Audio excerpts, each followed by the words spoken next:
Programang ito ay rated SPG. Striktong patnubay at gabay ng magulang ang kailangan. Maaaring may masiselang tema, lengguwahe, karahasan, sexual, horror o droga na hindi angkop sa mga bata.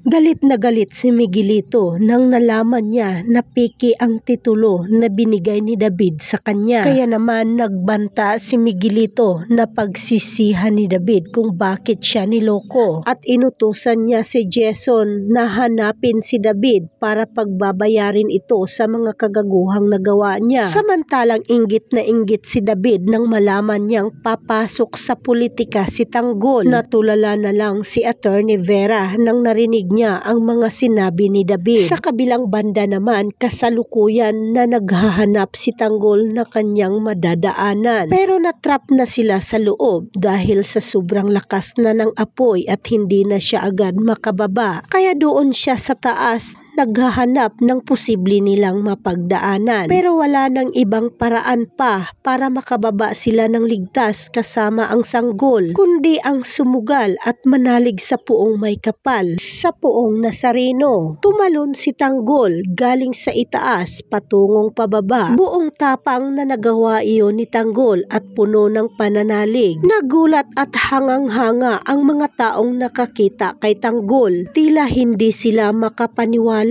sa kanilang nasaksihan. Itinuring nilang isang superhero si Tanggol dahil sa kanyang pagligtas sa isang sanggol. At dahil sa kabayanihang nagawa ni Tanggol, naisip ng mga tao na dapat ganun ang maaaring manungkulan bilang Vice Mayor. Kaya naman sobrang masaya ang mga tao na puno ng pagsisigawan at paghahanga kay Tanggol ang lugar.